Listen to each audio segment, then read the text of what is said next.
Hello friends, आज हम करने जा रहे हैं प्रोबेबली ट्वेल्थ के मोस्ट इंपॉर्टेंट चैप्टर में से एक रिलेशंस एंड फंक्शंस।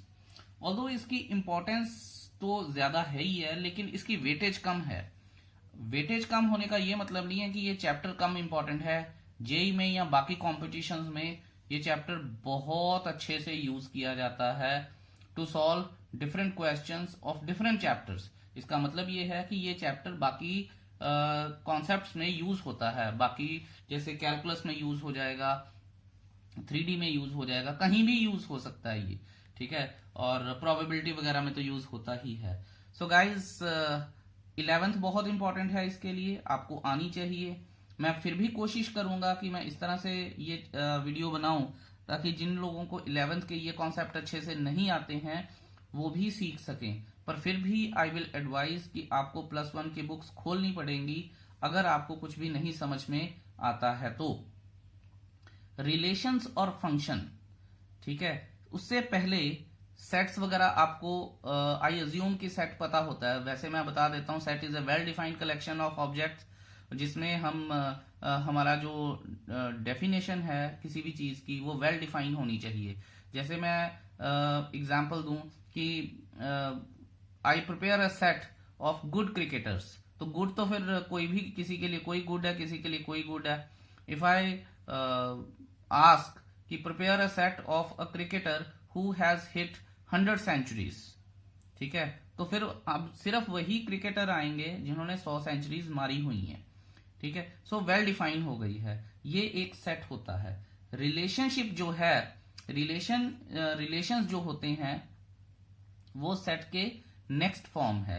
जैसे मैं आपको थोड़ा सा बताता हूं, a relation R from a non empty set A to non empty set B is a subset of the Cartesian product A cross B. अब जिन लोगों ने तो +1 पढ़ी हुई है थोड़ी बहुत, उनको तो पता होगा चैप्टर 2 में कार्टेशियन प्रोडक्ट क्या होता है। मैं आपको थोड़ा सा बताता हूं कि what do we understand by Cartesian product. अगर ये एक सेट ए है, ये सेट बी है, तो दोनों का जब मैं मल्टीप्लाई कर दूंगा तो हमारे पास ऑर्डर्ड पेयर्स आते हैं, ठीक है, और उसी को ही बोला जाता है कार्टेशियन प्रोडक्ट। लेट्स सी कैसे किया जाता है ये। देखिए, ये सारा कुछ शुरू करने से पहले मैंने आपको एक चीज बतानी और जरूरी समझता हूं कि प्लीज वीडियोस को पॉज कर करके देखिए। जहां भी आपको समझ नहीं आता है उसे पॉज कीजिए, दोबारा देखिए, और रादर जहां मैं बोलूंगा कि what is the solution, immediately pause कीजिए, वहां पे आप सॉल्यूशन लिखिए और दोबारा उसको प्ले कीजिए और फिर मेरे सॉल्यूशन से मैच कीजिए एंड थिंग्स लाइक दिस। जब तक आप वीडियो को कंटिन्यूटी में देखते जाएंगे आपको शायद कुछ ज्यादा समझ नहीं आएगा, और प्लस वो आपके लिए बोरिंग होता जाएगा, क्योंकि यहां से हमारे वीडियो जो हैं वो लंबी लेंथ के बनेंगे, और अगर वो लंबे होंगे तो आपको उसको थोड़ा सा इंटरेक्टिव रखना ही रखना है। कैसे रख सकते हैं वो मैंने आपको बताया है। अब हम बात करते हैं कार्टेशियन प्रोडक्ट की। मान लीजिए मैंने एक सेट लिखा है, ये खुद की तरफ से लिख रहा हूं मैं, 1 2 3, और बी सेट है 4 और 8 एलिमेंट्स हैं। Cartesian product last year second chapter A cross B क्या होगा, कर्ली ब्रैकेट, क्योंकि Cartesian product is also a set. पहला जो एलिमेंट है फर्स्ट सेट का दूसरे सेट के फर्स्ट एलिमेंट के साथ मिलेगा, 1 4, फिर 1 8।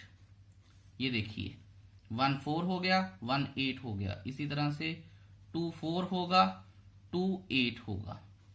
इसी तरह से 3 4 होगा और 3 8 होगा। ये मैंने किया क्या है, ये कार्टेशियन प्रोडक्ट किया है। इसमें हम यहां ये देख सकते हैं कि हर एक सेट का जो फर्स्ट एलिमेंट है, ठीक है, ये सारे ऑर्डर्ड पेयर्स हैं। हर एक ऑर्डर्ड पेयर का जो फर्स्ट एलिमेंट है वो सेट ए को बिलोंग होगा, और जो दूसरा एलिमेंट है वो सेट बी को बिलोंग होगा। आई होप ये आपको क्लियर है।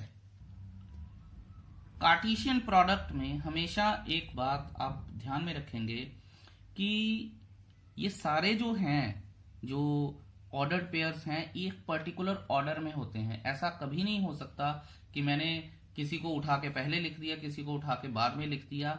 वो सेट्स में होता था काम, कार्टेशियन प्रोडक्ट में कभी नहीं हो सकता। और अगर ये नहीं हो सकता है, इसीलिए हम इनको ऑर्डर्ड पेयर्स बोलते हैं because they are set in a particular order. I hope that's clear to you.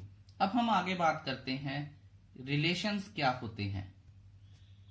देखिए, जो रिलेशन होता है, ऑफ कोर्स जैसे आप समझ भी सकते हैं कि रिलेशन किन्हीं दो ऑब्जेक्ट्स के बीच में या दो क्वांटिटीज के बीच में अगर वो आपस में रिलेटेड हैं विद अ पर्टिकुलर कनेक्शन, तो उसे हम रिलेशन बोलते हैं। ये तो मैंने बड़ी वेग सी आपको तरीके से समझाया है। वहां रिलेशन समझने से पहले आपको ये जरूर पता होना चाहिए कि डोमेन, रेंज और को डोमेन क्या होते हैं। लास्ट ईयर क्लास 11, लेकिन मैं फिर भी कोशिश करूंगा कि as I will explain relation, मैं ये चीजें भी साथ साथ में एक्सप्लेन करूं। सो लेट्स सी कि अब हम क्या करते हैं। अब आप ये देखिए कि रिलेशन का अगर मैं डिक्शनरी मीनिंग देखूं तो रिलेशन का डिक्शनरी मीनिंग क्या होता है।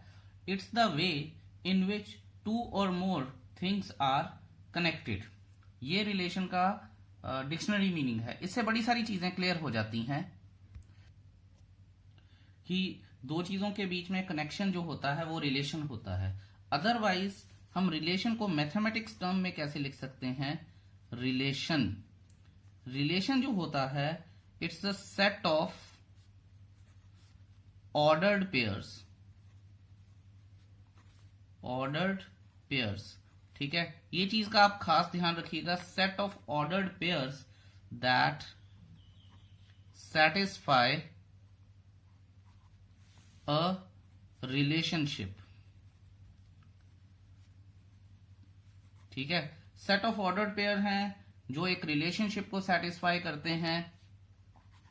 ठीक है, वो देखते हैं कि अब वो एक रिलेशनशिप को कैसे सेटिस्फाई करेंगे। क्योंकि मुझे लगता है कि रिलेशंस को एक्सप्लेन करना बहुत जरूरी है। मैक्सिमम बुक्स में रिलेशन एक्सप्लेन नहीं किया होता, वो जस्ट बता देते हैं कि ये एक सबसेट होता है कार्टेशियन प्रोडक्ट का, बट वो आता कहां से है ये कोई नहीं बताता। और लेकिन ये समझना बहुत जरूरी है। इसको समझने के लिए मैं एक एग्जांपल लेता हूं। मान लीजिए मेरे पास एक सेट है, खुद से लिख रहा हूं मैं, 5 और 10 लेट्स से, और मेरे पास एक और सेट है B विच इज 1, 2 और 3। ठीक है, अब मैं ऑर्डर्ड पेयर्स निकालूंगा। ऑर्डर पेयर निकालने के लिए उससे पहले मुझे क्या करना पड़ेगा, कार्टेशियन प्रोडक्ट निकालना पड़ेगा which is A into B. A into B करने के लिए मैं रादर, क्योंकि पुराने बच्चों को भी समझाना है और जो नए आए हैं उनको भी बताना है कि A इंटू बी के लिए मुझे एरो डायग्राम की हेल्प ले लेनी चाहिए। यहां आ गया 5 और 10, ये आ गया A, ये आ गया B, 1, 2 और 3। अब देखिए 5 इससे रिलेट कर सकता है, 5 इससे भी रिलेट कर सकता है और 5 इससे भी रिलेट कर सकता है। वेयर एज एरोज बनाते हैं, वेयर एज 10 इससे रिलेट कर सकता है, 10 इससे भी रिलेट कर सकता है और 10 इससे भी रिलेट कर सकता है। तो आप ये देखिए कि कार्टेशियन प्रोडक्ट मेरे पास क्या बना, A इंटू बी का 5,1, 5,2, 5,3, 10,1, 10,2 और 10,3। Set builder form I again assume कि आपको आती होगी, नहीं भी आती है तो कोई दिक्कत नहीं है। A इंटू बी, अगर मुझे A इंटू बी ही लिखना है और उसे सेट बिल्डर फॉर्म में लिखना है तो मैं कैसे लिख सकता हूं। मान लीजिए A के जो छोटे एलिमेंट, A के जो एलिमेंट्स हैं उन्हें मैं स्मॉल a से डिनोट करता हूं और B के जो स्मॉल एलिमेंट्स हैं उन्हें मैं B से डिनोट करता हूं। तो सेट बिल्डर फॉर्म को पढ़ते कैसे थे, all the values of A, B such that A belongs to A, B belongs to B and that's it. ये है हमारे पास set builder form of Cartesian product. जब मैंने ये सारा कुछ लिख दिया, कार्टेशियन प्रोडक्ट बना लिया है, ये तो चलिए एक फॉर्मेलिटी थी आपको बताने के लिए, अदरवाइज इसकी जरूरत नहीं थी। इसकी जरूरत थी, मैंने कार्टेशियन प्रोडक्ट बना लिया है। इसके बाद मैं एक रिलेशनशिप इंट्रोड्यूस कर सकता हूं इस क्वेश्चन में, या क्वेश्चन जो पूछा गया होगा। तो अब आपको थोड़ी सी हायरार्की पता चल गई होगी कि पहले कार्टेशियन प्रोडक्ट आना चाहिए, कार्टेशियन प्रोडक्ट आ गया, फिर ऑर्डर्ड पेयर्स लिख लिए हमने, उसके बाद ही हमें क्या करना है, उसके बाद हमें करना है रिलेशनशिप। मान लीजिए मैं एक रिलेशन आर इंट्रोड्यूस कर रहा हूं। आर क्या है हमारे पास, मैं एक सेट बिल्डर फॉर्म में लिख रहा हूं, ए कॉमा बी, ठीक है, value of all A comma B such that B is a multiple of A, ठीक है, where A belongs to A and B belongs to B. ये मैंने एक रिलेशनशिप इंट्रोड्यूस कर दिया है। आई होप ये आपको क्लियर है। यहां पॉज करके जरूर इसको देखिएगा। यहां पे मल्टीपल तो नहीं आएंगे, मैं यहां बेटर है मैं फैक्टर लिख लेता हूं। So B is a factor of A. अब आप ये देखिए कि बड़ा इंटरेस्टिंग सा काम हो गया है यहां पे। बस ये जो चीज है ये हमें याद रखनी है कि b is a factor of a। b जो है वो सेट b के एलिमेंट्स हैं, a जो है वो सेट a के एलिमेंट हैं। अब आप यहां देखिए कि 1 इज अ फैक्टर ऑफ 5, ये हमारे रिलेशन में आ सकता है। 2 is a factor of 5, no. 3 is a factor of 5, no. 1 is a factor of 10, yes. 2 is a factor of 10, yes. तो ये जो 3 ऑर्डर्ड पेयर्स हैं इन्होंने इस रिलेशन को सेटिस्फाई कर दिया है। अब देखिए आर मैं लिख सकता हूं, आर क्या आ जाएगा मेरे पास, 5,1, 10,1 एंड 10,2। अब आप ये देखिए कि ये जो है ये एक सेट बिल्डर फॉर्म है एक रिलेशन को लिखने की, और ये जो है ये है रोस्टर फॉर्म है एक रिलेशन को लिखने की। सो आपको दोनों पता होना चाहिए, सेट बिल्डर मेथड और रोस्टर मेथड दोनों पता होने चाहिए। +1 में हमने समझे भी हैं। सो आपको इस बात का ख्याल रखना है। अदरवाइज मैं आपको बता दूं कि ये चैप्टर +2 में 4 से 5 या ज्यादा से ज्यादा 6 नंबर की वेटेज रखता है। यहां पे मैं आपको एक और बात, इंपॉर्टेंट बात बतानी चाहूंगा, वो ये है कि एक जो रिलेशनशिप है हमारे पास उसे हम एरो डायग्राम से भी रिप्रेजेंट कर सकते हैं। ये देखिए जैसे मैंने यहां पे लिखा 5 और 10 और यहां पे लिखा 1, 2 और 3, और जो रिलेशनशिप था वो हमारा क्या था कि B should be a factor of A। तो B should be a factor of A, तो इसका मतलब क्या है, ये एरो डायग्राम और तो कोई होता नहीं है। इसके बाद इसका यहां से ये और ये देखिए, ये भी एरो डायग्राम से हम क्या रिलेशनशिप्स को रिप्रेजेंट कर सकते हैं। I hope that's clear to you. चलिए नेक्स्ट पेज पे चलते हैं। चलिए अब हम आ गए हैं नेक्स्ट पेज पे। यहां से एक रिजल्ट जो हमने पूरी डिस्कशन की है पहले, यहां से एक रिजल्ट निकल के आता है कि a relation is always an improper set of Cartesian product. ठीक है, अब इम्प्रॉपर सबसेट क्या है ये तो आपको पहले जाके देखना ही पड़ेगा। अगर नहीं भी पता चलता तो मुझसे जरूर पूछिएगा। जो पुरानी डिस्कशन है उससे ये निकल के आता है कि आर जो कि एक रिलेशन है ये इम्प्रॉपर सबसेट का साइन होता है और ये है कार्टेशियन प्रोडक्ट। इसका फिल इन द ब्लैंक्स भी ये चीज फिल इन द ब्लैंक्स में भी आ सकती है। So you need to be careful with this.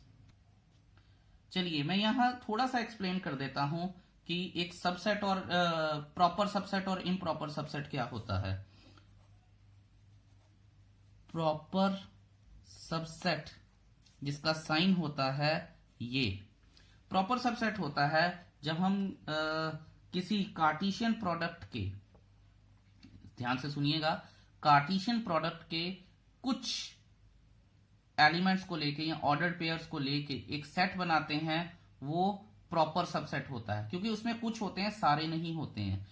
Improper subset क्या होते हैं,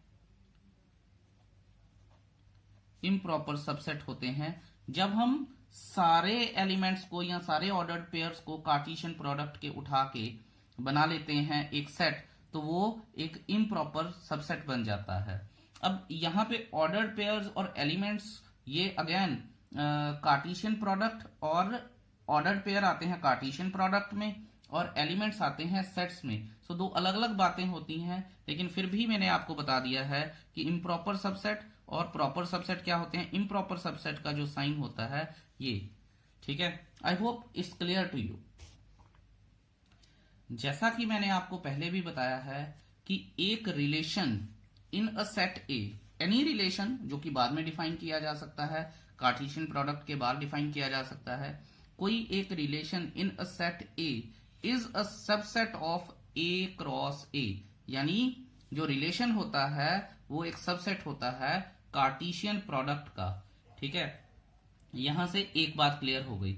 दूसरी बात है कि द एम्प्टी सेट, मान लीजिए कोई एम्प्टी सेट है या वॉइड सेट है या नल सेट है, द एम्प्टी सेट फाई, ठीक है, और ए क्रॉस ए, ये भी तो एक सेट ही हुआ और एम्प्टी सेट भी एक सेट होता है, ठीक है। These are called two extreme sets, extreme sets, ये दो एक्सट्रीम सेट्स होते हैं। आपको ये पता होना चाहिए कि इसमें कोई एलिमेंट नहीं होता और इसके अंदर सारे होते हैं। एक और बात याद रखिएगा कि इसे अपना लार्जेस्ट सेट बोलते हैं और इसे स्मॉलेस्ट सेट बोलते हैं। Empty set is the smallest set and the Cartesian product is the largest set. I hope आपको ये याद रहेगा।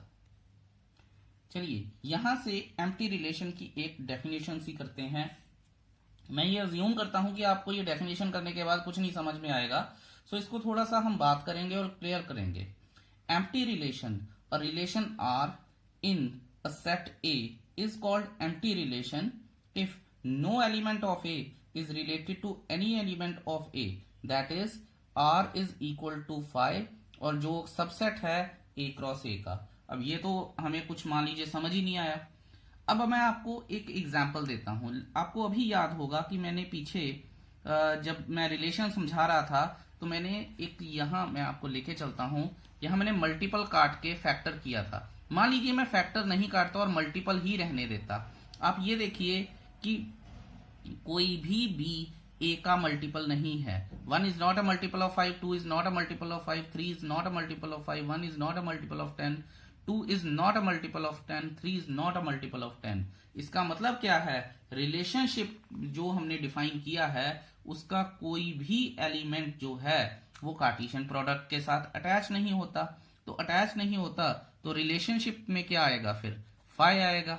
जो फाई है, फाई जैसा, फिर दोबारा से बात वही आ गई, हमने +1 में पढ़ा है कि phi is the subset of every set, ठीक है। तो इसका मतलब क्या है, रिलेशनशिप फाई है और फाई जो है वो सबसेट है कार्टेशियन प्रोडक्ट का।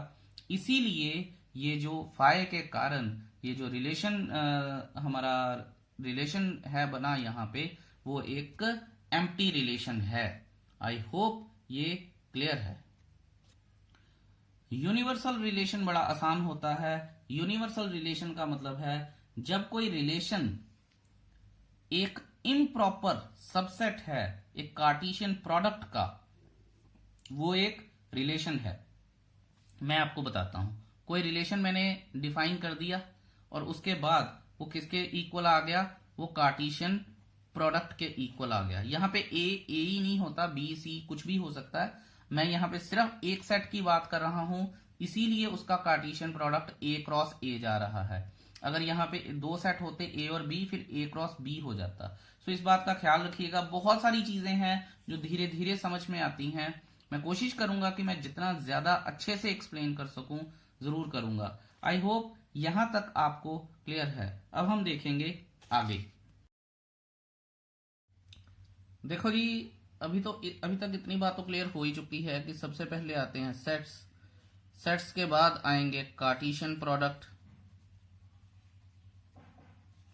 कार्टेशियन प्रोडक्ट के बाद आते हैं रिलेशंस, और रिलेशन जो स्पेशल टाइप ऑफ रिलेशंस होते हैं जिनके बारे में आगे बात की जाएगी उन्हें बोलते हैं हम फंक्शंस। सो ये सारी स्टोरी है। सेट्स हमें पता है वेल डिफाइंड कलेक्शन होती है, कार्टेशियन हमें प्रोडक्ट पता है, ऑर्डर्ड पेयर्स मिलते हैं। ऑर्डर्ड पेयर के बाद कार्टेशियन प्रोडक्ट जो होता है उसमें अगर हम कोई रूल लगाते हैं तो वो एक रिलेशन बन जाता है। आगे रिलेशन में जब हम रूल लगाएंगे तो वो एक फंक्शन बन जाएगा। लेट्स सी आगे क्या है। फिर हमने ये समझा है कि जो रिलेशन होता है that's the subset of the Cartesian product. That means the relation is an improper subset of the Cartesian product. और हम सिंपली ये भी बोल सकते हैं कि a relation is a subset of the Cartesian product. अब हम बात कर लेते हैं डोमेन, रेंज और कोडोमेन की। ऑल्दो +1 में जो स्टूडेंट्स पढ़े हैं उन्हें तो पता होना चाहिए कि डोमेन, रेंज और कोडोमेन क्या है। इसे हम एक सेल्फ मेड एग्जाम्पल से समझ लेते हैं। मान लेते हैं हमारे पास एक सेट है, लेट्स से 1 3 5 का, लेट्स से, और सेट एक बी है हमारे पास 2 4 6 का। अब देखिए, मान लीजिए कि ये कहना चाह रहा है कि अब रिलेशन देखिए, अब इनका मैं कार्टेशियन प्रोडक्ट बना लेता हूं पहले। चलिए बेटर है कि इसको स्टेप बाय स्टेप ही करते हैं। 1 2 1 4 1 6 3 4 सॉरी 3 2 3 4 3 6 5 2 5 4 5 6। अब देखिए कार्टेशियन प्रोडक्ट ये तो मैंने अपनी तरफ से बनाया, वैसे क्वेश्चन में रिक्वायर्ड नहीं होगा कार्टेशियन प्रोडक्ट बनाना। सिंपल इसके बाद रिलेशन जो दिया होगा वो हमें क्वेश्चन में दिया होगा, उसकी सेट बिल्डर फॉर्म कि अगर मान लीजिए ए और बी है, ए और B, all the values of A और बी सच दैट ए, ये ए बी स्मॉल ए है, these all are the elements of capital A set, और स्मॉल बी जो है all are the elements of capital B set. तो वो ये कहता है कि आपको ये बनाना है कि बी इज ग्रेटर देन ए, और आपको ये लिखना तो जरूरी है ही है कि A belongs to A and B belongs to B. अब आप ये देखिए कि इसमें उठाइए कि किस किस में b is greater than a। ये देखिए इसमें b is greater than a, इसमें भी है, इसमें भी है, इसमें नहीं है, इसमें है, इसमें है, इसमें नहीं है, इसमें नहीं है, और इसमें है। तो ये जो सारे आएंगे, अब देखिएगा डोमेन, रेंज और कोडोमेन भी निकलेगी, इसमें जो सारे आएंगे वो हमारे क्या होंगे, रिलेशन के अंडर आएंगे। 1 2 1 4 1 6 और 3 4 3 6 5 6। ये हमारा एक रिलेशन बन गया। ये जो रिक्वायरमेंट है, ये मैं आपको बताऊं कि ये जो चीज है ये क्वेश्चन का पार्ट होगी, ये हमारे आंसर का पार्ट है। और अब हमें चाहिए डोमेन, रेंज और कोडोमेन। अब देखिए हमने किया क्या है, हमने जो रिलेशन दिया था वो सेट बिल्डर फॉर्म में था, उसे हमने ये रोस्टर फॉर्म में लिख लिया है। सेट बिल्डर से रोस्टर फॉर्म में लिखने के बाद हमारे पास डोमेन क्या आएगा। डोमेन ऑलवेज रिमेंबर कि जो पहला एलिमेंट होता है ऑर्डर्ड पेयर्स का वो डोमेन सेट होता है। 1, दोबारा 1 लिखने की जरूरत नहीं है, 3 और 5। इससे हमारा फायदा क्या हुआ है कि डोमेन से हमें यह पता चलता है कि जो पहला हमारा सेट है वो डोमेन बन गया है। अब रेंज लिख लेंगे। रेंज क्या होगी,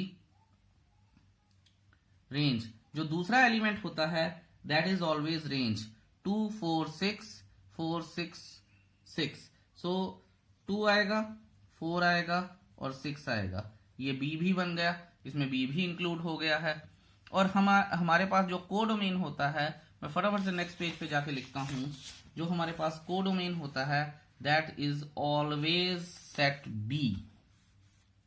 codomain is always set B. और यहां पे ये समझना भी जरूरी है कि कोडोमेन जो होता है वो एक सेट होता है जिसमें हम रेंज चुनते हैं।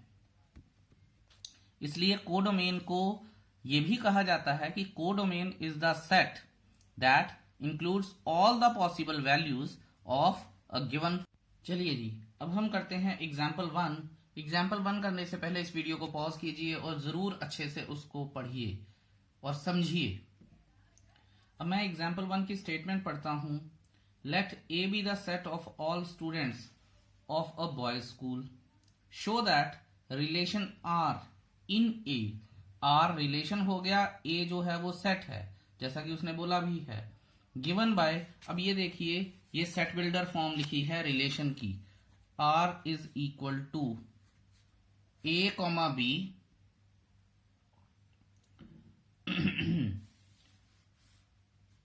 a comma b, all the values of a and b such that a is a sister of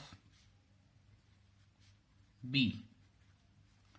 ठीक है जी। कहता है कि ये बताइए कि ये एक एम्प्टी रिलेशन है। एम्प्टी रिलेशन मतलब, और ये जो a है और b, ठीक है, यहां पे जो बात नहीं लिखी गई है मैं आपको वो क्लियर करता हूं। यहां पे जो बात नहीं है, a belongs to a and b belongs to a, ये साथ में होना चाहिए कि जो बच्चा a सेट में है वो भी a को बिलोंग कर रहा है और जो बच्चा b सेट में है वो भी b को बिलोंग कर रहा है। और a सेट क्या है? Set of all the boys in the school. मैं a सेट भी लिख लेता हूं, set of all boys in the school. ठीक है, तो ए एक सिस्टर है, I mean she is a female. अगर वो लड़की है तो ए को बिलोंग कर ही नहीं सकती। इसका मतलब क्या है? अगर वो ए को बिलोंग नहीं कर सकती है तो इसका मतलब क्या है? R is equal to 5। ठीक है, और therefore R is an empty relation. I hope ये चीज आपको क्लियर है। अगर फिर भी कोई डाउट है तो मुझसे पूछिएगा। अब पहला क्वेश्चन तो हमारा हो गया, आर को हमने एम्प्टी सेट प्रूव कर दिया क्योंकि वो 5 था। अब उसने उसके साथ ही इसी एग्जाम्पल में एक और क्वेश्चन अटैच किया है, एक और सेट बिल्डर फॉर्म दे दी है, R dash is equal to all the values of A and B. अब यहां पे ये याद रखिएगा, ए और बी लड़का और लड़की नहीं है, ये अब चेंज हो गया है क्योंकि सेट बिल्डर चेंज हो गया है। तो all the values of A and B such that the difference between the heights of A and B is less than 3 meters. तो यहाँ ए और बी दो डिफरेंट स्टूडेंट्स हैं और दोनों बॉयज हैं किसी स्कूल के, अगर वो ए को बिलोंग करते हैं। ठीक है, तो यहां पे अब हम लिखेंगे, और आपको ये बात पता भी होगी कि जो आज तक टिल डेट सबसे लंबा बंदा और सबसे छोटे बंदे की हाइट में भी इस वर्ड की 3 मीटर्स का डिफरेंस नहीं है। ठीक है, सो हम यहां पे ये भी लिख सकते हैं कि फिर इसका मतलब क्या है? अगर किसी में भी 3 मीटर्स का डिफरेंस नहीं है तो इसका मतलब है कि सभी बच्चे उस कैटेगरी में आ जाएंगे, यानी every student will belong to relation जो इन्होंने दिया है। तो यहां पे हम लिखेंगे since the difference between the heights of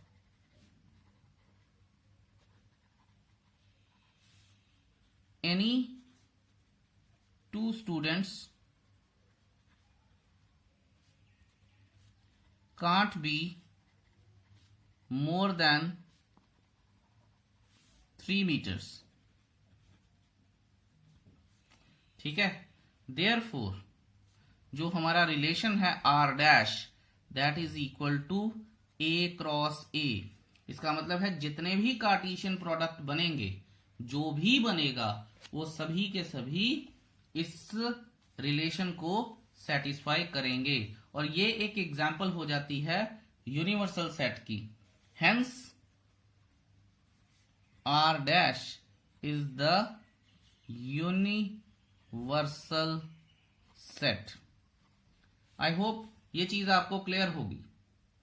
अगर फिर भी नहीं है तो बात कीजिएगा, देखेंगे क्या किया जा सकता है। अब हम बात करते हैं टाइप्स ऑफ रिलेशंस। एक्चुअल में एक्सरसाइज जो है उसकी अंडरस्टैंडिंग यहीं से शुरू होती है कि टाइप्स ऑफ रिलेशंस, 3 तरह के रिलेशंस होते हैं। इन्हें पढ़ना बहुत जरूरी है और हमें ये समझ आना चाहिए। अगर हम 1 मार्क 2 मार्क 3 मार्क्स की 1 मार्क 2 मार्क की बात करें तो ये इंपॉर्टेंट है। और इसका जो पहला पार्ट है रिफ्लेक्सिव है। अगर आपको ये तीनों रिलेशनशिप समझ में आ गए तो आपको पूरी एक्सरसाइज में चिंता करने की जरूरत नहीं है। जस्ट आप क्वेश्चन पढ़ेंगे, क्वेश्चन सॉल्व हो जाएगा। ठीक है, ज्यादा it won't be a big fast. लेकिन अगर नहीं समझ आया तो फिर सारी एक्सरसाइज में ही प्रॉब्लम रहेगी। सो प्लीज आई रिक्वेस्ट कि इसको ध्यान से समझिएगा। अब देखते हैं रिफ्लेक्सिव रिलेशंस क्या होते हैं। ये मैंने एनसीईआरटी से इसकी डेफिनेशन उठाई है, आपको भी दिख जाएगी, कोई दिक्कत नहीं है इसमें। तो रिफ्लेक्सिव रिलेशंस बड़े सिंपल हैं। उसने बोला है A all the values of A such that every A belongs to A. अब आप इसको समझेंगे कैसे? ठीक है, मैं आपको एक रिलेशनशिप लेके बताता हूं। मान लीजिए मैं एक सेट ले रहा हूं ए, उसके मेरे पास एलिमेंट्स हैं 1 2 और 3, और मैं आपको कह रहा हूं कि इसका कार्टेशियन प्रोडक्ट बनाइए। तो आप पहली बात बोलेंगे कि सर दूसरा कहाँ है। अगर आपके पास दूसरा नहीं है और कार्टेशियन प्रोडक्ट बनाने को बोला गया है तो आप क्या करेंगे, ए क्रॉस ए करेंगे, यानी दिस इंटू 1 2 3। तो क्या आएगा 1 1 1 2 1 3, फिर आएगा 2 1 2 2। बड़े आराम से समझेंगे क्योंकि ये समझ आना बहुत जरूरी है। 2 3, फिर आएगा 3 1 3 2 और 3 3। ठीक है जी। अब मैं आपको एक बात बोलता हूं। अब देखिए, अगर मैं आपको बोलता हूं, जस्ट समझाने के लिए है, कि 1 1 और 2 2, क्या ये एक रिफ्लेक्सिव रिलेशन है? तो आप बोलेंगे बिल्कुल जी, आपने बोला है ए 1 1 भी है 2 2 भी है, तो ये एक रिफ्लेक्सिव रिलेशन नहीं है। क्यों? क्योंकि इसमें 3 3 नहीं है। Had this been written like this,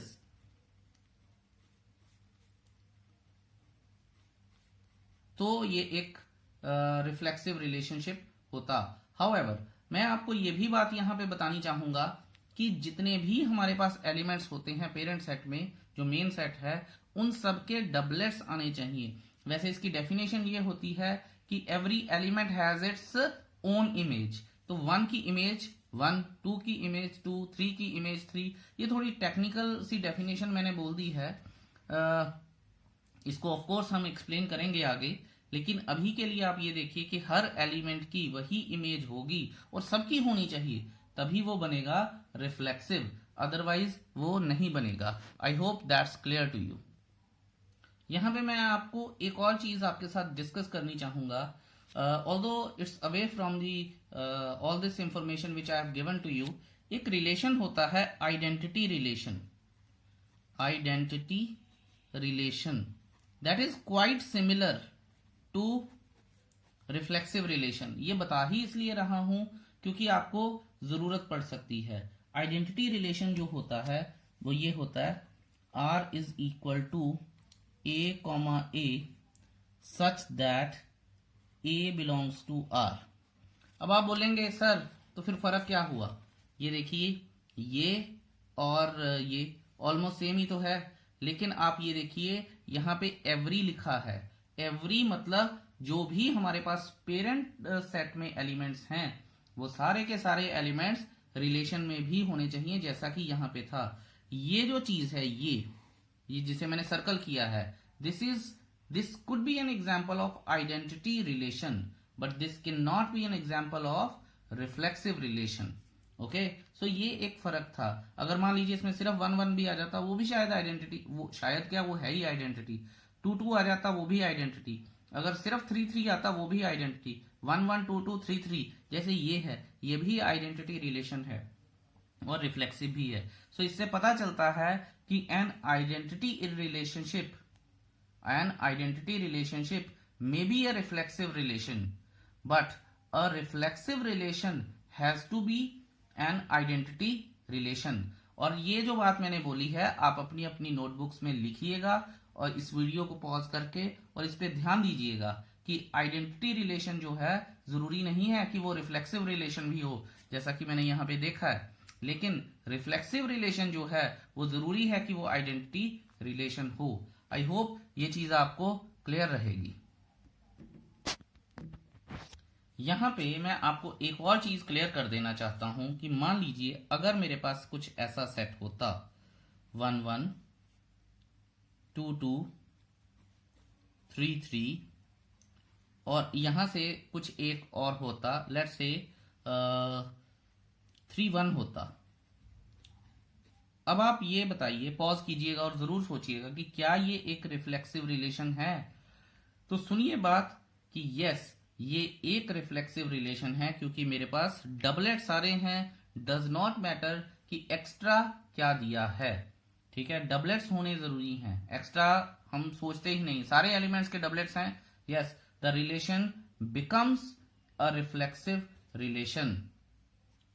अब हम करते हैं सिमेट्रिक रिलेशन। सिमेट्रिक रिलेशन मैंने एनसीईआरटी से ही ये डेफिनेशन उठाई है, आप भी दे सकते हैं, कोई दिक्कत नहीं है, लेकिन इसको समझना जरूरी है और ऐसे ये समझ नहीं आती है। बड़े सीधे सीधे शब्दों में एक बात क्लियर हो जाती है यहां से कि अगर A1 A2 दो डिफरेंट एलिमेंट्स हैं, ठीक है, अगर ये एक रिलेशनशिप को बिलोंग करते हैं, जैसे हमने पीछे जब A क्रॉस A बनाया था, आपने जो बनाया होगा आप देखिएगा भी, तो उसमें मेरे पास एक ऑर्डर्ड पेयर आया है 1 2। तो इस डेफिनेशन के अकॉर्डिंगली अगर 1 2 जो है वो रिलेशन में आ रहा है, तो उसके कहने का मतलब है 2 1 उसका उल्टा, ऑर्डर्ड पेयर का उल्टा, वो भी रिलेशन में आना चाहिए, अदरवाइज वो एक सिमेट्रिक रिलेशन नहीं है। मैं फटाफट से जो सेट है A 1 2 3 इसका एक ऑर्डर्ड पेयर बनाते हैं, कार्टेशियन प्रोडक्ट 1 1 1 1 2 1 3 2 1 2 2 2 3 3 1 3 2 और 3 3। अब ये दिखाना है हमें कि क्या ये एक रिफ्लेक्सिव है, तो आप ये देखिए, और रिफ्लेक्सिव सॉरी सिमेट्रिक है। अगर मेरे पास 1 2 है तो क्या इसमें 2 1 है? यस। अगर मेरे पास 1 3 है तो क्या 3 1 है? यस। अगर मेरे पास बाकी ये हो गया 2 3 है तो क्या 3 2 है? यस। आप ये देखिए कि ये जितने भी बने हमारे पास, ये सारे के सारे क्या बने हैं? ये सिमेट्रिक रिलेशंस के ऑर्डर्ड पेयर्स आए हैं। इसका मतलब जो रिलेशन हमारे पास है that is also a symmetric relation. मैं ये मान के चलता हूं कि अभी आपको ये पूरा नहीं समझ में आया होगा, लेकिन आगे जब हम एग्जाम्पल्स करेंगे या क्वेश्चंस करेंगे तो ये बिल्कुल पानी की तरह साफ हो जाएगा, आपको कोई भी परेशानी नहीं होगी। I am sure about it. अब हम करते हैं third relation which is a transitive relation, a very very important one. चलिए, बुक से मैंने ट्रांजिटिव रिलेशन की डेफिनेशन देख ली है। अगर कोई दो एलिमेंट है, मान लीजिए A1 और A2 हैं, दे बिलोंग टू R, उसके बाद सेकंड और third element also belong to R, तो उसका कहना ही ये है कि फर्स्ट और थर्ड एलिमेंट भी they should belong to R. ठीक है, अगर ये ऐसा ये हो जाता है तो ये जो रिलेशनशिप बनेगा ये ट्रांजिटिव रिलेशन बनेगा। और एक और बात याद रखिएगा कि ऐसा कोई रिलेशन जो हमारे पास आइडेंटिटी रिफ्लेक्सिव भी हो, सिमेट्रिक भी हो और ट्रांजिटिव भी हो, अगर ऐसा कोई रिलेशनशिप है जो ये तीनों हो तो वो इक्विवेलेंस रिलेशन होता है। I hope you must have got that. और मैं ये मानता हूं कि आपको ये सारी चीजें एग्जाम्पल से बहुत अच्छे से समझ में आएंगी। अब आप पढ़िए एग्जाम्पल नंबर 2 ध्यान से और उसके बारे में बात करते हैं। चलिए देखते हैं, एग्जाम्पल 2 है हमारे पास। उसने बोला है T be a set of all triangles in a plane. तो कहता है कि टी एक ऐसा सेट है जिसमें सारी तरह के ट्राइंगल्स आ जाते हैं एक प्लेन की, और उसके बाद R a relation in T given by, ये देखिए सेट बिल्डर फॉर्म दी है। ठीक है, T1 T2 कोई भी दो ट्राइंगल्स, ठीक है, उसने T1 T2 दे दिया है। T1 is congruent to T2। अब आपको ये बताना है कि वो रिलेशनशिप जो है वो इक्विवेलेंस है। इसे लिखने से ज्यादा मैं आपको ये चाहूंगा कि आप इसे समझिए। तो देखिए मैं आपसे बात करता हूं इस बारे में। एग्जाम्पल 2 ध्यान से देखेंगे हम। एग्जाम्पल 2 में क्या है कि उसने बोला है T be a set of all triangles. अब यहां हम देख लेते हैं कि फॉर रिफ्लेक्सिव, ठीक है, साथ साथ में आपको करने का तरीका बता रहा हूं। फॉर रिफ्लेक्सिव यहां हम लिख लेंगे कि we know that every triangle is congruent to itself।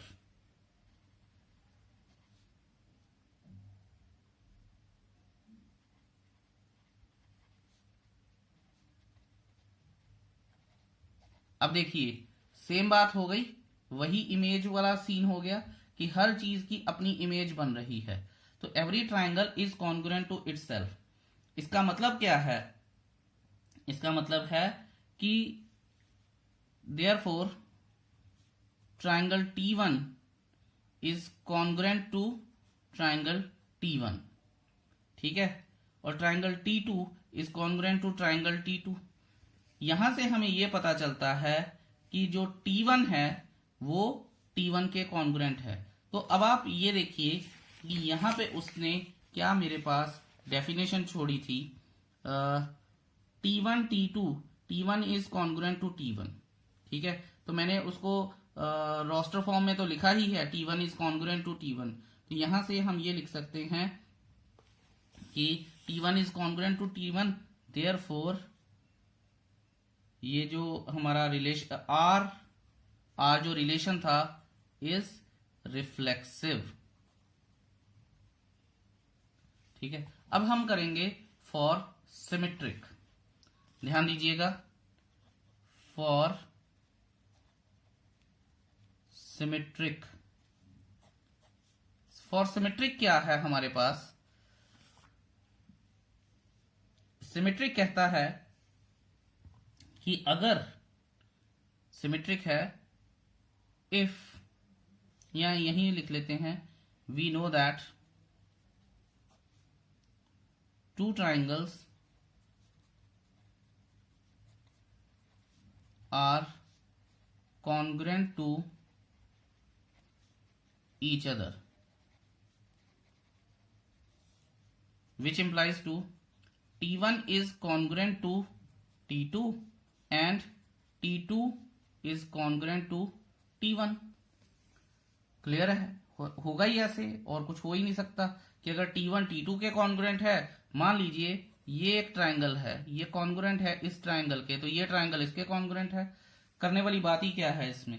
तो यहां से हमें ये पता चलता है कि T1 T2 के कॉन्ग्रुएंट है, T2 T1 के कॉन्ग्रुएंट है, they both belong to R, therefore this is a reflexive relation. तो यहां पे हम लिख सकते हैं, देयरफॉर यहां हम लिख सकते हैं T1, T2 and T2 comma T1, देखिए ऑर्डर्ड पेयर बन रहे हैं, याद रखिएगा ये ऑर्डर्ड पेयर्स हैं। They both belong to R, therefore R is a symmetric relation. I hope ये आपको क्लियर है। अब हम बात करेंगे ट्रांजिटिव रिलेशन की। तो ट्रांजिटिव रिलेशन की बात करते हैं। फॉर ट्रांजिटिव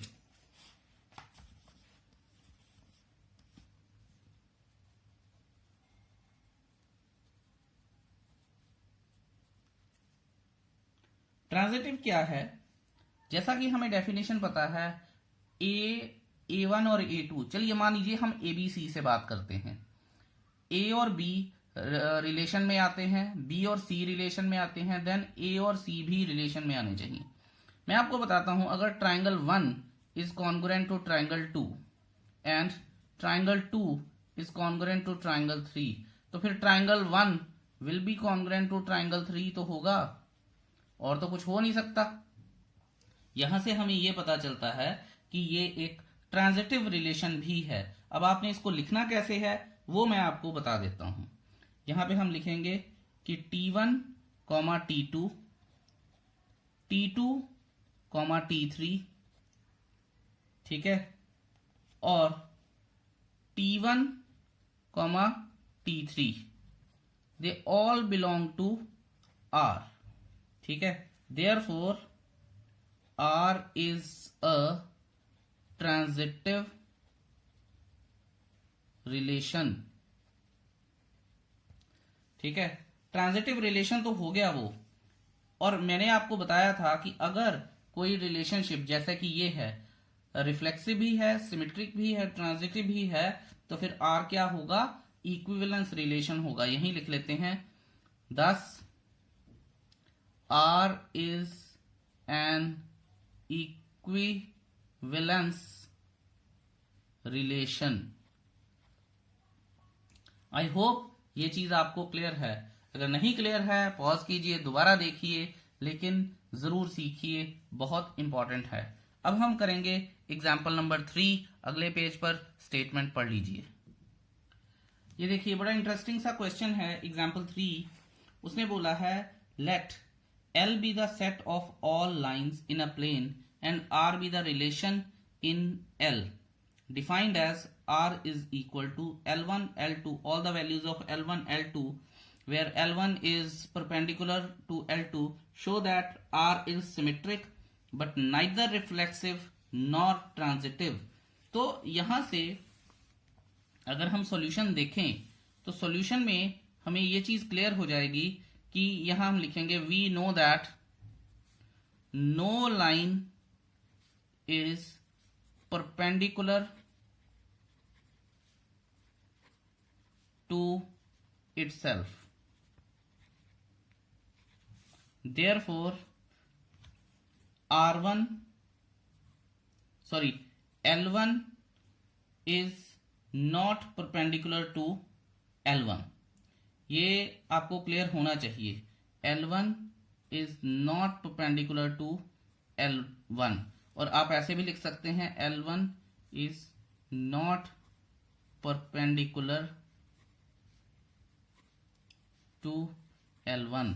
यहां लिख लेते हैं हम फॉर रिफ्लेक्सिव, ठीक है। देयरफॉर ये जो हमारे पास R है जो कि सेट बिल्डर फॉर्म में है, R is not a reflexive relation, ठीक है। मैं आपको ये भी बता दूं कि अलग अलग टीचर्स इसको अलग अलग तरह से लिखते हैं, क्योंकि थ्योरेटिकल पार्ट ज्यादा है इस तरह के क्वेश्चंस में, तो घबराइएगा मत, ठीक है। अब हम करते हैं बात for symmetric. For symmetric, symmetric क्या है?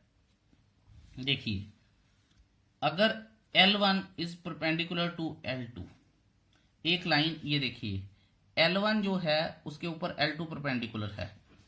यहां से देखते हैं, L2 जो है L1 के परपेंडिकुलर है, और अगर मैं इस तरह से देखूं तो L2 जो है L1 के परपेंडिकुलर है, दोनों एक दूसरे के परपेंडिकुलर हैं। तो परपेंडिकुलरिटी में रूल ही ये होता है कि if two lines are perpendicular to each other, ठीक है, they both are perpendicular. So यहां से हम ये देखते हैं कि L1 is perpendicular to L2, then L2 is perpendicular to L1, therefore R is a symmetric relation, ठीक है। और अगर सिमेट्रिक है तो हम लिख लेते हैं कि as L1 L2 belongs to R, then L2 L1 also belong to R। तो ये बन जाएगा हमारे पास सिमेट्रिक। उसके बाद हम करेंगे फॉर ट्रांजिटिव। ट्रांजिटिव में क्या था कि A B से है, B C से है, तो A C से होना चाहिए। अब यहां पे आप देखिए, अगर डायग्राम में भी आप देखेंगे तो L1 is perpendicular to L2, ठीक है, L2 is perpendicular to L3, diagram में देखिएगा, but L1 is not perpendicular to L3। अगर L1 L3 के परपेंडिकुलर नहीं है तो हमारे पास ट्रांजिटिव की स्टेटमेंट ही नहीं ट्रू बैठती। तो हम यहां पे लिखेंगे कि L1, L2 they belong to R, L2, L3 they belong to R, क्योंकि परपेंडिकुलर है, पर L1 और L3 that does not belong to R, therefore R is not a transitive relation. Hence, it is proved that the given relation R is neither reflexive nor transitive, but it's only symmetric. I hope ये आपको clear है। चलिए अब हम example number 4 करते हैं। उसने एक सेट दिया है, show that relation in the set 1 2 3, इसके बारे में बात की है। Given by R is equal to, अब यहां पे सबसे बड़ा चेंज जो है वो उसने ऑलरेडी हमें रोस्टर फॉर्म में ये सेट लगा के दे दिया है, सेट बिल्डर फॉर्म में नहीं है, सच दैट नहीं है इसमें, ठीक है। तो उसने ये हमें ऑलरेडी बना के दे दिया है, और उसने बोला है कि बताइए ये एक रिफ्लेक्सिव है बट सिमेट्रिक और ट्रांजिटिव नहीं है। तो देख लेते हैं। रिफ्लेक्सिव है, यहां मैं लिख लेता हूं सिंस सॉल्यूशन, सिंस 1 1 2 2 3 3। मैंने पहले जब आपको इसकी एक्सप्लेनेशन दी थी तब भी यही बोला था कि नो मैटर व्हाट हैपन्स, आपको नहीं देखना है कि बाकी क्या है, आपको सिर्फ डबलेट्स देखने हैं। They belong to R, therefore R is a reflexive relation. I hope that's clear to you. उसके बाद अब हम क्या करते हैं, अब आप ये देखिए कि मैंने आपको बताया था कि अगर A B है तो B A भी होना चाहिए। यहां मैं लिखता हूं now 1 2 belong to R, but 2 1 क्योंकि है नहीं है यहां पे 2 1 कहीं भी, does not belong to R, therefore R is not a symmetric relation. ये आपको बात समझ होनी चाहिए। हाउएवर, इसके बाद अब हम देखते हैं कि क्या करेंगे आगे। ये देखा जाएगा कि ट्रांजिटिव के बारे में। ट्रांजिटिव का क्या था, A B से है, B C से है, तो A C से भी होना चाहिए। यहां पे हम देखते हैं 1 2 and 2 3 they belong to R। आप देखिए यहां पे जो एंड के दो ऑर्डर्ड पेयर्स हैं, they both belong to R, but अब 1 और 3 भी होना चाहिए, पर यहां पे तो नहीं है। 1 3 does not belong to R, therefore R is not a transitive relation. I hope ये चीज आपको क्लियर है, और जो हमने यहां पे सॉल्व करने की कोशिश की है वो भी आपको दिख गया होगा। अब हम करते हैं example number 4। Be careful, sorry example number 5, ध्यान से पढ़िए इसे। चलिए जी, एग्जाम्पल नंबर 5 है, show that relation R in the set z, और z क्या होते हैं? Integers. In the set z of integers given by a, all the values of a and b such that 2 divides a minus b। यहां पे अब हम लिखेंगे, अगर हम सॉल्यूशन करते हैं तो, क्योंकि सेट बिल्डर फॉर्म में है, फॉर रिफ्लेक्सिव, रिफ्लेक्सिव के लिए मैं लिख देता हूं कि a माइनस ए, क्योंकि मिरर इमेज होनी चाहिए, a भी और b भी दोनों सेम होनी चाहिए। a minus a is, sorry यहां लिखता हूं मैं, a minus a is equal to 0 and 0 is always divisible by 2।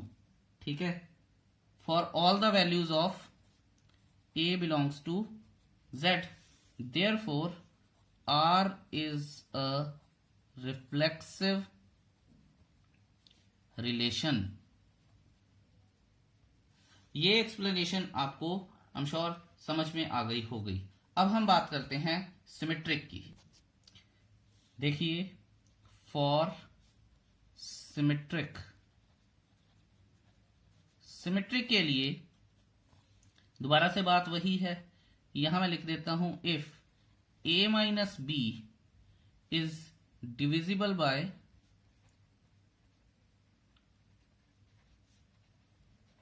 2।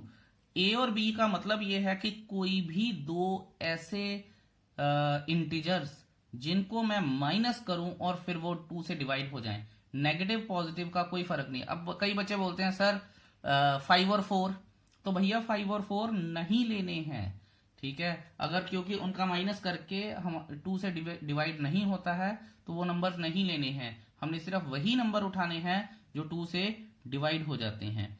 a minus b is divisible by 2, ठीक है, which implies that a comma b belong to r, ठीक है। Then b माइनस a is also divisible by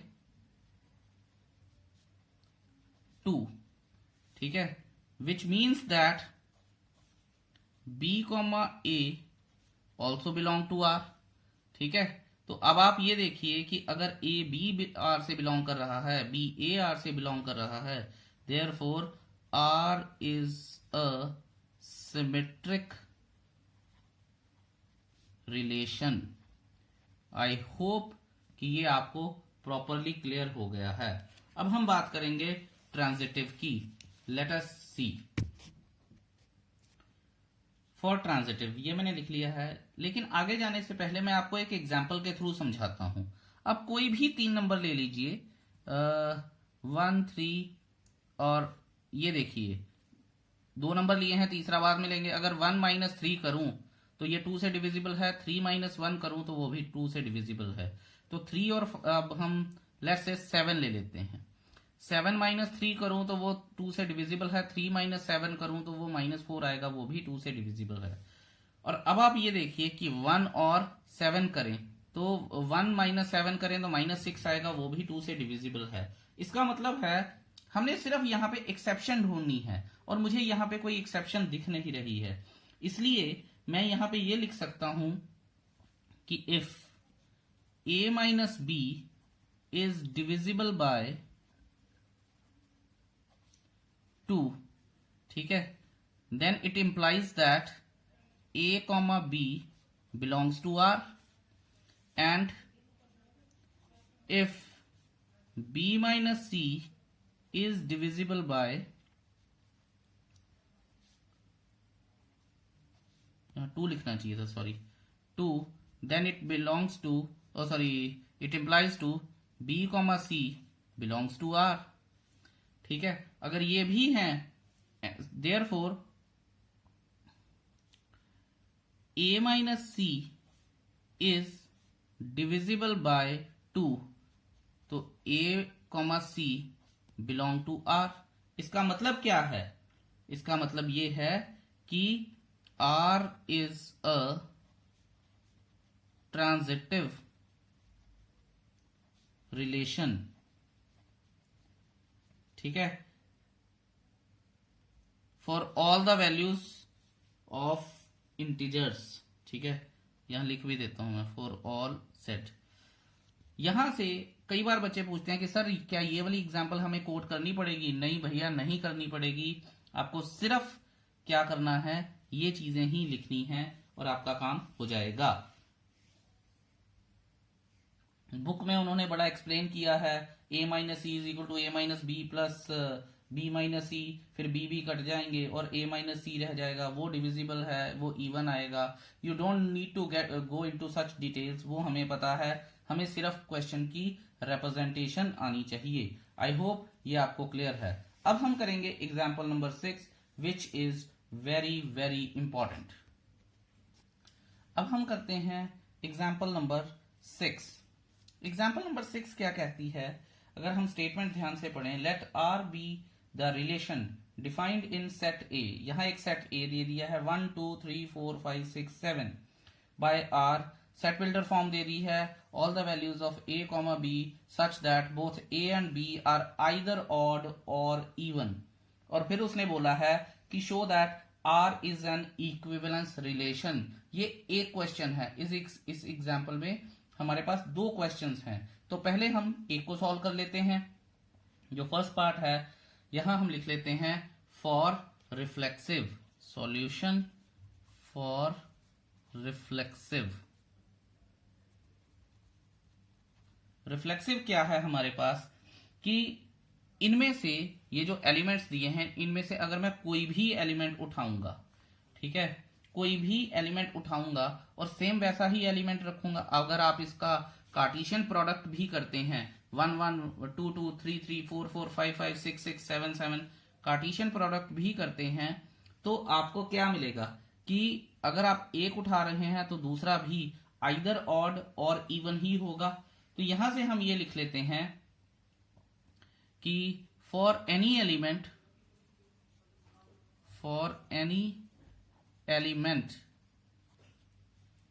A in the set A, it will be either odd or even। ठीक है, मैं आपको यहां पे बुक से अलग करूंगा, तो मैं बता देता हूं आपको कि इसका जो कार्टेशियन रिलेशन है ये क्या बनेगा, कार्टेशियन प्रोडक्ट क्या बनेगा, 1 1 2 2 3 3 4 4 5 5 6 6 7 7। तो आप यहां से देखिए कि यहां तो ये ऑड है, ये इवन है, odd even odd even odd. अब कोई भी उठा लीजिए, दोनों या तो ऑड होंगे या इवन होंगे। देयरफॉर यहां से हमें लिख दूंगा a comma a belongs to r, therefore r is a reflexive relation. I hope ये चीज आपको क्लियर है और ये क्लियर होनी जरूरी भी है। बड़े इत्मीनान से करेंगे ये क्वेश्चन को। अब हम चलते हैं आगे सिमेट्रिक की तरफ। अच्छा, ये सिमेट्रिक एक्सप्लेन करने से पहले मैं ये चीज क्लियर कर देना चाहता हूं। बच्चों के मन में ये बहुत डाउट आता है कि सर ये जो हम a और b के बारे में बात कर रहे हैं या कोई भी 2 नंबर्स के बारे में बात कर रहे हैं, क्या वो दोनों ही ऑड होने चाहिए, दोनों ही इवन होने चाहिए, या क्या एक ऑड एक इवन या एक इवन एक ऑड चल जाएगा? तो मैं यहां पे ये चीज क्लियर कर देना चाहता हूं कि अगर मैं सिमेट्रिक के बारे में बात कर रहा हूं, तो मैं अगर दो एलिमेंट्स के बारे में बात कर रहा हूं, तो वो दोनों ही या तो ऑड होने चाहिए या वो इवन होने चाहिए। सेम होने जरूरी नहीं है।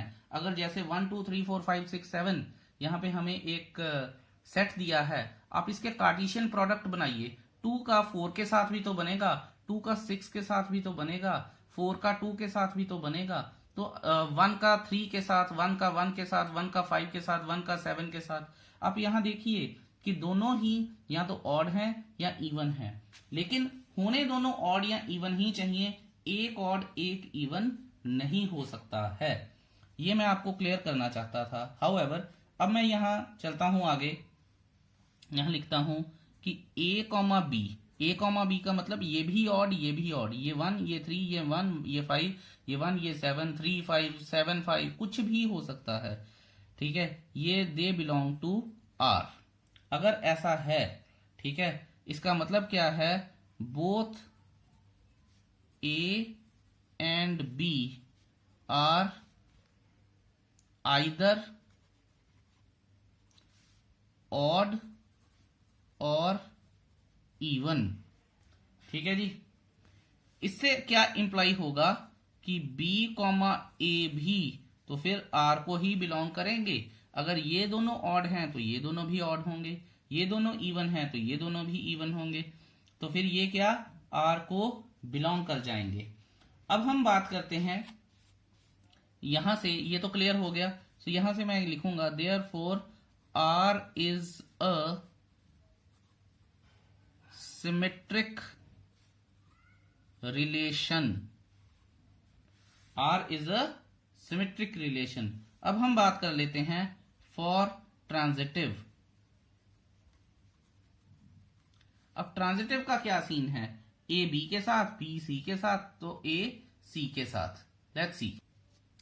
तो यहां से हमारे पास ये चीज क्लियर हो जाएगी कि A comma B and B comma C, if they all belong to R, it means that, it implies that A comma B comma C are either odd or even. Therefore हम ये भी कह सकते हैं कि A comma C it will belong to R. अब आप ये देखिए ना कि अगर ये दोनों ऑड हैं और यहाँ पे ये ऑड है तो ये भी ऑड होगा, तो फिर ये भी ऑड होगा, तो ये सारे के सारे ऑड हो जाएंगे। ये अगर ये दोनों इवन है, ये इवन है, तो यहाँ पे भी इवन है और ये भी इवन हो जाएगा, तो ये सारे के सारे इवन हो जाएंगे। तो इसका मतलब फिर अगर ये ऑड है तो ये भी ऑड है, ये इवन है तो ये भी इवन है। मीन्स ए सी आर आइदर ऑड और इवन, तो इसलिए ये आर को बिलोंग कर रहे हैं। तो फिर हम क्या लिख लेंगे, therefore R is a transitive relation. अगर R एक ट्रांजिटिव रिलेशन है, thus we can say that R is an equivalence relation. R is an equivalence relation. I hope that's pretty clear to you. अब हम करते हैं इसका next part जो हमें क्वेश्चन में दिया गया है। अब अगला जो पार्ट है क्वेश्चन में अगर हम पढ़ें तो उन्होंने लिखा है further show that all the elements of the subset of 1 3 and 5। तो यहां पे हमें सबसेट लिखने हैं 1 3 5 and 7 are related to each other. Sorry 1 3 5 और 7 are related to each other. ठीक है जी, देख लेते हैं। And all the elements of subset 2 4 6 are related to each other, but no element of subset of 1 3 5 7 are related to any element of subset 2 4 and 6। अब हम यहां से ये देख सकते हैं कि यहां हम लिख सकते हैं all the elements of 1 3 5 7 are related to each other because they are all odd।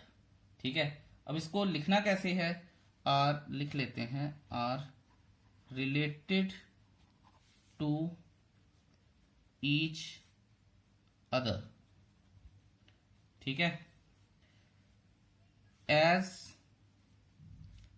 All the elements of this subset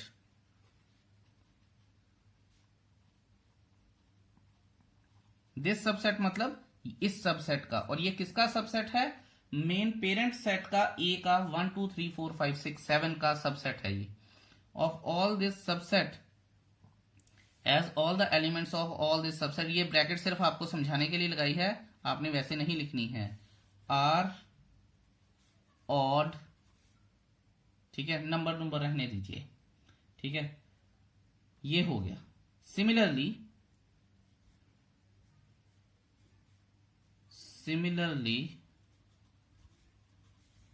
all the elements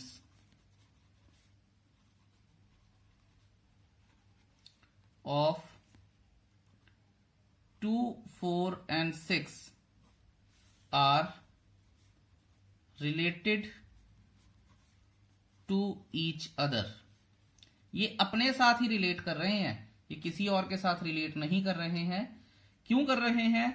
because as all the elements of this subset, this subset का मतलब ये 2 4 6 और ये किसका subset है? 1 2 3 4 5 6 7 का, are even, ठीक है जी। तो ये हमारे पास सारी चीजें क्लियर हो गई, पर उसका जो लास्ट पार्ट है वो ये कह रहा है कि but no element of subset 1 3 5 7 is related to any element of 2 4 and 6। यहां हम लिख सकते हैं further no element of 1 3 5 7 is related to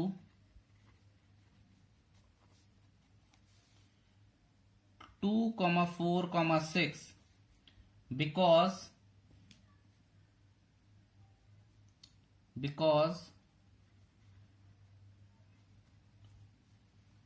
1 3 5 7 are odd and related to each other।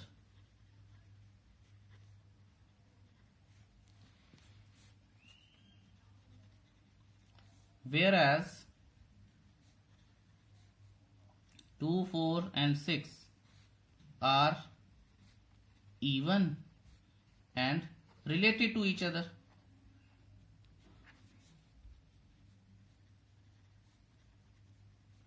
ठीक है, therefore they both are not related to each other। 1 3 5 7 और 2 4 6 ये relate नहीं करते हैं। कई बच्चे इसके बाद सोचेंगे सर ये क्या है, ये तो हमें पता ही है। भाई पता तो हमें बहुत कुछ है जो हम पहले करके आए हैं, पर इन्हें अपने वर्ड्स में कैसे लिखना है। और मैं आपको बता दूं ये इकलौता चैप्टर है जो आपसे इतनी थ्योरेटिकल लेबर लेगा, और कोई चैप्टर नहीं है, बाकी सारा कुछ बहुत आसान है +2 का। Thank you so much, have a nice day, bye bye. Exercise 1.1 आपका होमवर्क है, ये मत भूलिएगा। Thank you.